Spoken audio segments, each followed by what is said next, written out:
سب سے پہلے تمام دوستوں کو السلام علیکم۔ شائقین کرکٹر کے لیے بری خبر، پاکستان اور انگلینڈ کے درمیان دوسرے ٹیسٹ میچ پر سوالیہ نشان لگ گیا ہے۔ ویڈیو کی تفصیل میں جانے سے پہلے اس ویڈیو کو لائک کریں، اور اگر آپ بھائیوں کو پلینگ 11 دیکھنی ہے تو لنک آپ کو اینڈ اسکرین میں مل جائے گی، ساتھ ہی ساتھ لائک اور شیئر بھی ضرور کریں۔ پاک انگلینڈ دوسرے ٹیسٹ میچ کے انعقاد پر سوالیہ نشان لگ گیا۔ ساؤتھ ٹمپٹن میں شیڈول سیریز کے دوسرے میچ کے دوران بارش کی پیشن گوئی میچ نتیجہ خیز ثابت نہ ہونے کی صورت میں پاکستان کا سیریز میں فتح کا خواب ادھورا رہ جائے گا۔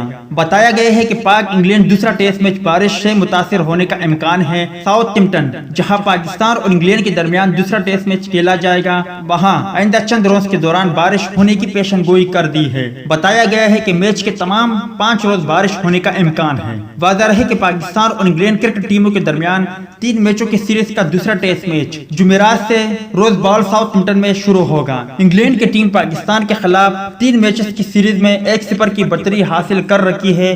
میزبان ٹیم نے گرین شرٹ کو پہلے ٹیسٹ میچ میں 3 وکٹوں سے شکست دے کر سیریز میں 1-0 کی برتری حاصل کی تھی۔ انگلینڈ کی ٹیم کے پاس ICC ورلڈ ٹیسٹ چیمپئن شپ میں آسٹریلیا سے دوسری پوزیشن چھیننے کا سنہری موقع ہے، اور اس مقصد کے حصول کے لیے میزبان ٹیم کو پاکستان کی ٹیم سے ایک ٹیسٹ میچ جیتنا ضروری ہوگا۔ تو دوست، یہ تھی پاکستان اور انگلینڈ کے درمیان ہونے والے دوسرے ٹیسٹ میچ میں بارش کی پیشن گوئی کے حوالے سے کچھ اپڈیٹ، جیسے کہ آپ بھائیوں کو یہ معلوم ہونا چاہیے یا پھر میں آپ بھائیوں کو بتاتا ہوں کہ انگلینڈ کا موسم ایسا ہوتا ہے جس میں وقتاً فوقتاً تبدیلی ہوتی رہتی ہے، اور امید ہے کہ جس طرح بارش کی پیشن گوئی کی گئی ہے اور میچ شروع ہونے سے پہلے ہی موسم کروٹ بدلے گا اور میچ میں کوئی رکاوٹ نہیں آئے گی۔ ملتا ہے کسی نئے ویڈیو میں، تب تک کے لیے اجازت دیجیے، اللہ حافظ۔